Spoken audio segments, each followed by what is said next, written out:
Hello all. I hope you can see me here. It's 5 o'clock, Friday, 6th of June 2020. We're going to start with global conversations with Dr. Jorge. I'm here, Dr. Jorge Núñez, Jorge Emilio Núñez, originally from Argentina, transmitting from Manchester, the UK. The idea, again, we had the pilot last week. I'm transmitting live now on YouTube and Facebook. It's just to have a conversation. If you want, send your messages either on YouTube, Facebook, or later or live now. I'm going to talk. I was going to talk mainly about sovereignty. I'm going to try to connect with what's happening now in the US, in the UK, globally, really, about these issues with minorities. Different genders, ethnicities, skin colors, what's going on in the US in particular with the Black community, the Afro-American community, what's going on here with minorities in the UK as well, Black minorities, Muslim minorities, Asian minorities, and I can include myself, Latin Americans, because we are a minority here in the UK. The idea today, again, I introduced myself last time. I'm a lawyer back in Argentina. I've been teaching and researching in law for more than 20 years. I specialize in law and political sciences and in territorial disputes in particular. And that's how I'm going to connect this. Back in 2017, I had a book published. I showed you this last time, and I'm not going to talk about this. Why I deal with territorial disputes and sovereignty disputes. Simply because being from Argentina, even when I was a child, I was born in the 70s, 1976. I still remember the Falkland War, and at the time, and even now, at the time I was a child, I couldn't understand why different people were fighting over a piece of land. It just didn't make sense to me. Rather than cooperating and working together, they decided to go to war and kill each other's people. I thought it was something related to Argentina. Then I moved to the UK 14 years ago, and still the same here. More recently, last year and the year before, I did research on other disputes, Kashmir, Gibraltar, the border between Mexico and the US, Amazonia, Jerusalem. And that is why I had the opportunity to publish a new book this year. I'm going to talk about that book in particular later and another day. The book, it's already on Amazon, eBay, on the internet, and it will be published in hard copies sometime between June and July. So again, I'm going to talk about that on another opportunity. What I wanted to do today, it's connect with how I started writing this new book, and it has to do with what's going on.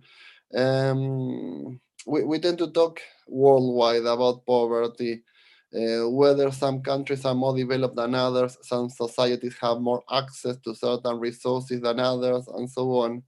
And at the time, it was about 2018. I had to put a presentation together, so I decided to do something different. I decided to talk about other kind of poverty of the soul, and I think that's the root problem here today in the US, the UK, and most of the central countries in Europe, and in particular the US in the Americas. What do I mean by that? Some societies, some states may seem to have access to all food, shelter, education, internet, name them. However, they seem to lack of some basic principles like respect to diversity, respect for the others. If I had to compare, the best I've seen in the UK, it's something similar to assimilation, not equality. not acceptance, but assimilation. I respect you as long as you talk like me, dress like me, have my same skin color, or my same values, or my same beliefs, and so on. And that's to me assimilation. When I learned about equality or non-discrimination back home in Latin America, I learned something different. I accept you the way you are. In the deaf community, it's translated into this sign, which for many means I love you, and that's not accurate. I work with deaf children for more than 10 years here in Manchester at the Manchester Deaf Center, and I learned this sign from a Brazilian, a lady who works with children, still works with children. She's been working with them for more than 30, 40 years. This means I accept you the way you are. That's to me inclusion, that's to me non-discrimination or equality, and not the kind of equality I tend to see here in the UK and I sense in the US, that it's a sort of assimilation. I accept you only and only if you are like me. That is not equality. That is not non-discrimination. That is assimilation. Um, Let me put, because people tend to blame religion. Let me put here some passages from the Bible and some passages from the Quran. The same kind of content we may be reflected in Judaism, again, Islam, Christianism, Christian world, Buddhism, and so on. This idea of talking the talk, but not walking the walk. And I think that's what we are missing. I'm going to probably offer a few examples from my personal life, just to avoid uh, making criticism, pointless criticism about other people. Um, but again, I had these kind of things in my own life when some people tried to tell me that they were working on non-discrimination issues or equality, and in reality, they were discriminating others or even myself. So again, if we go back to religion, regardless of our beliefs, we can see all the holy books, the Bible and the Quran in this case. They are asking us not only to talk about accepting the others, but actually accepting those that are in need of help, those other, who are different. Poverty in numbers. These figures come from the United Nations. Right now, what we see with the coronavirus situation, to me, is not new. It's simply more evident. Some specialists, scientists, journalists, they talk about how hard the coronavirus situation is. It used to be as hard before in places like Latin America, Asia, and Africa. The reality, these issues are structural. They were there before coronavirus. They are more evident now because of coronavirus. And possibly as well, people see their neighbors and family members dying or getting ill in central countries like Europe, or like the US. We used to see, and we still see those kind of things on daily basis before, with or without coronavirus, again, in Africa, Latin America, and Asia.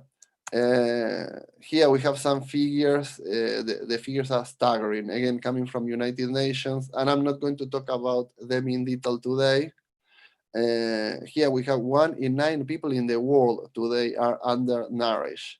And again, these figures are before the coronavirus situation. In particular, I've been working with children directly or indirectly for at least 10 years. We have more than 6 million children who die before reaching their 5th birthday. Again, and these figures are before the coronavirus outbreak. Water and energy, the kind of things I see on the news here in the UK, other European countries, I laugh because it's just silly. Wash your hands. When someone doesn't have access to clean water or they don't have access to soap, it's very difficult to advise them to wash their hands. So once again, first of all, when we think about non-inclusion or discrimination, and we say we have international documents, including the right to food, shelter, and water, we have to ask ourselves how real those rights are for all of us, regardless of their country of origin, religion, belief, ethnicity, skin color. Here, well, again, the figures, I'm not going to discuss all this, but the richest 10% earn up to 40% of the total global income. I'm not against rich people. Let's be clear about it. It's just to show something very evident in terms of distribution of wealth around the world. Examples here about differently able people. Again, people with different abilities, or if you wish, disabilities. We don't seem to take them into account on the news around the world, in particular with the coronavirus situation. And once again, UNICEF and children, here we have, back in 2017, more than 6 million children under 15 years of age died, one every 5 seconds. And again, the figures are staggering here. Where it all started, and that's how I started writing my book, published this year. If we go back in history, and the idea is not to be judgmental or to complain about Europe or about colonialism, it's just to show evidence, to bring evidence about factual situations and how we may use what we had before in order to learn how to improve in the future. As we know, this is a fact, and I'm using multidisciplinary research here. Africa was divided sociologically before the European colonization. We can see now in parallel how Africa was divided by European powers depending on natural resources. Some of the pictures here on my left, probably for you on your right, we have here depictions in art of how the Europeans were in a different situation in terms of local communities, this superior-inferior relationship. We have the same kind of structure back in time with the Middle East and the north of Africa. We can see here how sociologically defined territories are now divided into what we call, according to European understanding, sovereign states. This one touches me in particular because it has to do with the Americas and the way in which, in particular, Spanish colonization dealt with natives in Latin America. Some estimates talk about more than 100 million natives in the Americas before the colonization. Only a few years after, so 200 years after the colonization, the estimates go as low as 6 million natives. Why? Well, again, the new colonial powers coming to the Americas, trying to gain the territory and fighting against the natives with superiority in terms of weapons, bringing new illnesses like syphilis and many other issues that resulted in their local population, the natives, going dramatically down in numbers. Again, from estimates that talk about more than 100 million people to fewer than 6 million people in just 100 years, 200 years, sorry. That's why when we talk about the Holocaust and Hitler, and again, I'm not condoning that event, but we can easily talk about the Holocaust in terms of the natives in the Americas. Again, the three Americas, North America, Central America, and South America. Asia, we see again the same policies. This is in particular by France and the UK in territories like India, China, and nowadays Pakistan and Bangladesh, and how the territories were divided by European powers and following European legal understanding of sovereign states, and how the Europeans were treated by local populations, and how the Europeans treated local populations. I think the pictures on my right, probably on your left, are very clear about it. And one last example here, Australia and sanitation. This picture is only 50 to 60 years old. We are talking about here the decades of 1960s, 1970s, and still the British colonial powers in the region, in Australia in particular, trying to whiten the skin of the local populations. It was called at the time sanitation in Australia. Again, we talk about America, and we have to ask ourselves why these issues in terms of racism and discrimination. This is not only the US. This is spread out around the world, and I believe there is a reason here. There is a cultural reason for feeding these divisions in terms of nowadays, in particular, ethnicity and skin color. It's happening here as well in the UK and the US. It's not only about skin color, it has to do with simply being different. I tend to use examples from the deaf community because I've been working with the deaf community here in Manchester since 2009, if I'm right. Yes, 11, 12 years now. I'm familiar with sign languages, BSL. And as we can see here, one of the pictures, well, both of the pictures, we have the title Deaf and Dumb Alphabet. That is because of a wrong translation of the Bible. The name is taken from that.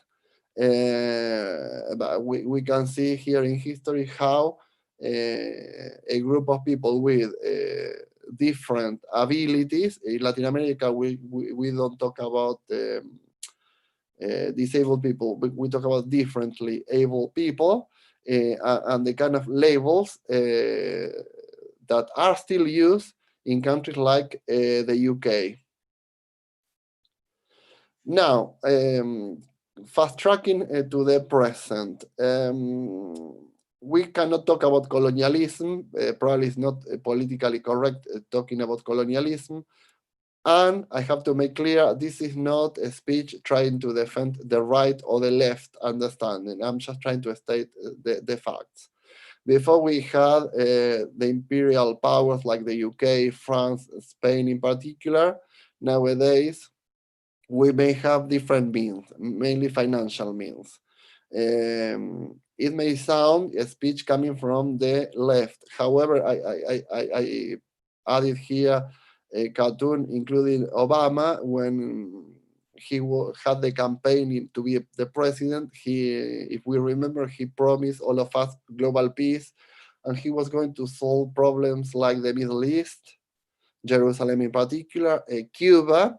And I have to say, he was awarded the Nobel Prize before doing anything about it. And as we know, internationally, he finished his government, and he did very little, if anything, to solve all these issues. In fact, his government increased the war abroad in comparison to previous government. That is why this speech is not in favor of the right or of the left. I'm just trying to put the jigsaw together, researching by using different sciences, law, political sciences, history, and so on. The picture about France and Africa, as we know, and you can check this online, more than 10 countries in Africa, used to be 14, I think now there are a few, fewer, send part of that budget, either monthly or every year, to the central bank in France. So they are still paying a sort of fee to put a name because it has a more technical name, for simply bringing them to the modernity. Shocking, really shocking. That's why we tend to see natural resources moving from Africa to France. Again, in my book, I explain why there are many, many issues related to this. It's not simply France using Africa, but also Africa, certain African elite powers helping themselves by helping France. So France helps these elites stay in power, and at the same time, these elites in some African countries help France in getting as much as possible from the natural resources in Africa. The leaders' prestige in these local governments play a major element in these inequalities. In Latin America, this is part of my childhood as well, and this is true history. When we had at the time, back in the 70s, democratic governments in Latin America, it was a plan by the United States because most of the countries were from the left and related somehow to Russia, at the time the Soviet Republic. It was a plan by the US government to infiltrate military governments all around the Latin American countries. That is why we have the picture here on my left, in America, in Paraguay, in Brazil, in Chile, and so on. We had military governments. So our democratically elected governments were taken by military governments supported by the US government. Again, this is part of the US history, and there are archives now open to the public that prove this point. This is not simply a theory, this was an actual policy by the US government. It's called Operación Condor, or the Operation Condor. What I'm trying to say here, we tend to talk about equality and non-discrimination, and I decided to put this very simple example.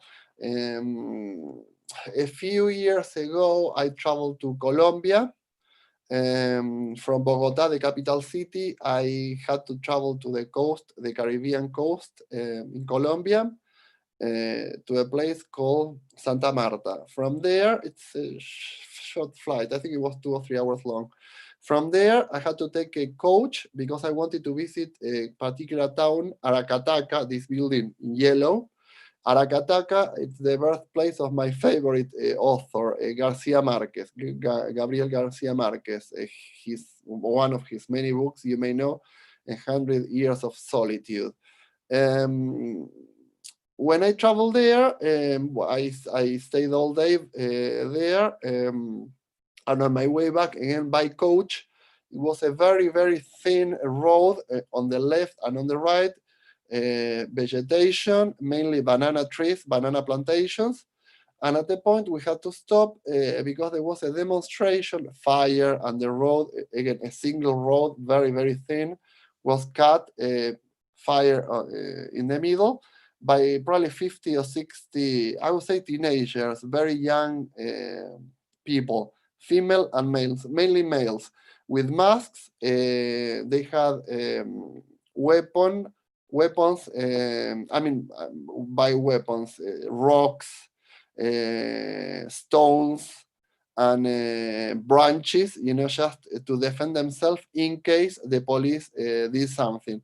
There was military police around, and again, I was here on this coach. We were probably the second or the third vehicle in the queue. 3 hours later, we were still inside this coach. We were not moving. And these teenagers or very young adults were demonstrating and, again, putting fuel on the fire. A guy inside my coach, he must have been at least in his 60s, with his son. He was having a crisis. He was missing his medication. If I remember well, because this must have been 2017 or 2018, if I remember well, he had a heart condition. I talked to them, and yeah, they needed to go to the hospital. This guy was getting nervous. I talked to the driver, and I asked the driver to let me go down and talk to the demonstrators, because if we didn't do anything, this guy could have died. I remember I got off the coach on my own. These teenagers or young adults surrounded me, all again wearing masks. They took me to their leader, and we had a very, very open conversation. I was with my chain, golden chain, very thin, with my Under Armour shoes, trainers, and so on. And immediately they recognized my accent, being from Argentina. We know our accents in Latin America. And I explained to them the situation, and I offer them to stay with them if they could let the coach go through the blockade. They asked me a few questions. They were very funny and so on. They didn't touch me at all. They didn't steal anything. We did have a conversation. They kept all the time their masks, face masks, I mean, to hide their identity. And they follow me to the coach to check whether what I was saying was true. In fact, when we were walking, they offered me a mango. I ate the mango while we were walking, and they went, the leader and I think two or three more people went inside the coach. They checked I was saying the truth, and they let the coach go. They remove part of the blockade. They let only the coach go, and again we continue our way. I knew the problem by asking them why they were demonstrating. Private company at the time, Electrocaribe, owned by a Spanish company. They provided electricity and I think gas as well in that region of the Caribbean. And every now and then they used to have a shortcut that resulted in 2 or 3 days without electricity. Being from Latin America, I do know what it means. That would mean no electricity for hospitals, for schools, elderly people without access to basics, food and basics in the fridge and freezers going to waste. And this kind of locations are very, very modest in terms of their financial power. So every power cut could have been devastating for each of these families. That is why they were asking simply respect for this coming from this Spanish company. If I'm right, I think very recently the national government decided to cancel the contract with Electrocaribe, the Spanish company. However, again, the event I'm talking about must have been in 2018, 2017.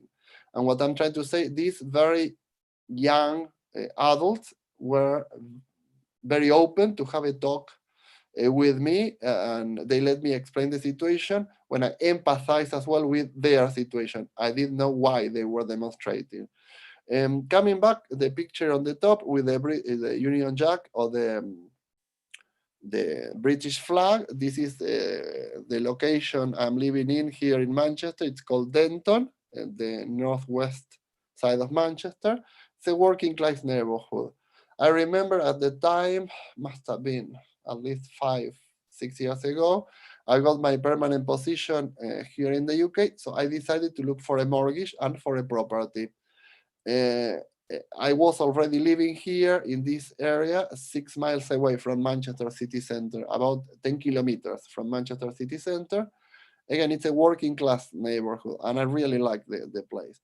And I was working at the law school where I teach, and I remember taking the lift, going down, and talking to one of my colleagues. There were a few colleagues, but one of them in particular, this person still teaches equality. And I remember, telling them the story about looking for a property and so on, and that I wanted to stay here at Denton, this working class neighborhood. And I remember my colleague, again, teaching at the time equality. My colleague says to me, you should consider moving to another area, with other kind of people. And I ask, I mean, very, very naively of me, why? well, Denton, it's a very working class neighborhood. Being a professional, you should consider, some of the places in Manchester a bit, my decision was ready. I decided to stay here, and I decided to go for a mortgage in this area. So I'm still living in the same area. What I'm trying to show here, inclusion, non-discrimination, Black minorities, Asian minorities, Latin American minorities, and so on. A degree doesn't change a fact. I have 7 degrees: lawyer, notary public. My latest degree is a PhD in law from the University of Manchester. That doesn't change anything. I'm still the same person with more qualifications. I realize these teenagers and young adults, probably with secondary school, because of their age, I'm talking, not being derogative, it's simply they were very, very young. They were very open to treat me as I was treating them. We were having a chat on equal basis. They had a mask, they had weapons, they had stones in their hands and other things. They didn't even touch me. They treated me as another human, regardless of my skin color or the fact that I was from another country, Argentina, and so on. And my colleague, again, teaching equality with degrees as myself, with a PhD as well. So someone well educated, teaching equality, telling me to look for another place because this is a place for working people. So in that sense, of course, we have to keep on improving ourselves. We have to try to study, to go further in life, and so on. What I'm trying to say, there are some basics in life that have to do with our values and our family values that come from us and from our families. Um, Now, that's not an excuse to treat these other people, what I would say, ignorant people, regardless of their formal education, the way they treat us. If they don't include us, we shouldn't respond in the same manner with action or with violence. Why? Because again, the teenagers or young people in Colombia show me that lesson as well. They could have done it with me, they could have done it with others. They didn't use violence. They were simply trying to demonstrate. They didn't break any car, they didn't kill any or didn't injure any of the people that were waiting to cross the road. They were simply claiming for their rights and their family rights. And that is why, in relation to what I was talking before, imperialism, colonialism, and so on, I disagree. I mean, I partially agree with Thomas Pogge here. That it is true. The rich are quick to point out that they cannot inherit their ancestors' sins. I do agree in that sense. We cannot blame the new generations for whatever the past generations, the atrocities they committed. They are not guilty by the sins committed by their ancestors. So yes, I do agree how they can be entitled to these fruits. I agree with that as well. So it is high time now for Latin America, Asia, and Africa in particular to claim back, in principle, natural resources, to claim back our properties. An example very recently, Venezuela and the Maduro government trying to claim back savings that are now in the Bank of England. I'm not defending or going against Maduro's government, whether democratic or not democratic. What I'm trying to point out, Bank of England decided to deny these assets between 1 to 2 billion euros to Venezuela, claiming that Maduro's government is not legitimate, is not legal. Arguably, they could have a point. The Bank of England could have a point. However, in addition to that, they want to sell these savings and to give the savings to the United Nations and for the United Nations to decide what to do with this money. The reality, the Bank of England is not entitled to do that legally and morally. These savings in gold belong, to Venezuelan people. They belong to taxpayers in Venezuela. Whether we accept Maduro's government or not, that is a different story. These assets cannot be sold by the Bank of England. However, they are making that decision. What I'm trying to say, we need to learn from the past mistakes. We need to accept in the past many sins were committed. We shouldn't be judging new generations because of these past sins. However, we cannot let this kind of inequalities continue. So if someone has savings like Venezuela, the UK cannot keep those savings. Whether there is an issue about the legitimacy or not of Venezuela, it should be decided by other parties, not by the Bank of England itself. And let me go back here. These are the books. So I published back in 2017, the one I show you in blue before. And then 2018, the other one. What I'm trying to suggest here, it's exactly what I'm trying to suggest in this occasion in terms of equality, non-discrimination, and inclusion. Yes, we need to agree on the story behind all these issues, but that cannot be the element that can determine what to do next. We need to learn from past mistakes. We cannot forget the past mistakes. However, we cannot stay there. To distinguish again between history and religion. Not to discard religion, because we have to accept we have different belief in this world, in every country, in every location. And this is important to acknowledge. We do have different beliefs, different religions, as we have different ethnicities and skin colors. However, that is different from having a history behind the facts we discuss. Because they seem to be together, they are not together, and they shouldn't be considered together. To see as well, same with the demonstration in the US and the UK, Europe, and so on, same as the territorial disputes I researched, they are domestic, local issues. However, they are as well regional and international issues that fuel these differences, fuel these inequalities and acts of discrimination. And that is why I talk about multi-level phenomena, local, regional, and international dimension with many agents, local, regional, and international agents. Why? Because for some elites or some individuals, it is more profitable to have these people fighting on the street or these different states fighting over the same territory, simply because this status quo, in the sense of this continuous fight, profits and make them a higher profits or give them a higher profits. And again, we can talk about the other points another day, because they are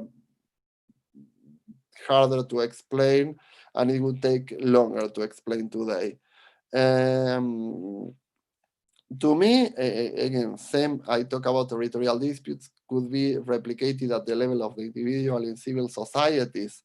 When we have this kind of differences, to leave the decision to only one party, it's to secure one result, more problems. We need to integrate the procedure, any procedure in the social, in the civil society or at the international level, in such a way that we can embrace different parties. What do I mean by different parties? At the level of the society, we need to include different individuals representing different tendencies or ideas. And at the international level, if we have a territorial dispute, we need to include whoever is claiming for that particular territory. I'm not talking about the United Nations in particular. I have a particular position about the United Nations. If we remain in the same situation we have right now, with or without coronavirus, the situation will continue to increase, not in a good way. We can see right now on the streets, it was yesterday in London, yesterday and days before, even now in the States and all over the world, people demonstrating everywhere. Justly, I'm not against the demonstrations. I only would put a proviso for any demonstration without violence, especially violence against people and against private property. Any act of violence against people and against private property means simply people fighting against people. We should be here together, to make a positive change possible. And yes, to neutralize, in the case of territorial disputes and in the case of civil societies, the intervention of certain organizations and certain elites that can benefit from actually the conflict. And again, I can talk about that another day, but the solution is not with the United Nations, or the solution is not with some organizations that tend to argue about democracy when in reality, deep inside in their core, show a contradiction in terms, because some states or some people are more equal than others, depending on their economy, depending on their legal national order, depending on their power on these round tables in order to make decisions, and many other elements. Um, so again, this should be decided by people, including themselves and their tendencies within any negotiation. Well, I'm usually putting examples myself and about my history. I work in different capacities, and I have worked in different organizations. I've been working with an organization, different capacities. Manchester Deaf Center, for instance, I used to work with children and teenagers. I started with them back in 2009, and I think I finished probably a couple of years ago. I'm still in touch. I represent them to raise funding for them. I work now, let me move my screen here, as global representative for Fundação Angélica Goulart. Before it was called Fundação Xuxa Meneghel. We work with children in Pedro de Guaratiba, Brazil. Children, teenagers, and young adults in situations of vulnerability. And again, I try to gain visibility for them and try to raise funding for them as well. And I go once a year to Brazil. I work for both these organizations, and I represent them for free, to be clear. I don't profit from any of these organizations. Juris North, well, and ASAP, these are discussion groups, and mainly for law and policy making.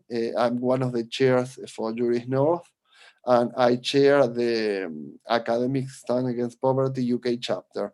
And I've been in touch with the Rethink Reveal Society, which is the local representative here in Manchester of the Syrian community. I've been in touch with them for 5-6 years now. And again, this has to do with different organizations working together and me working with them as well. Again, different capacities. Let me see. We have pictures here from the Deaf Center.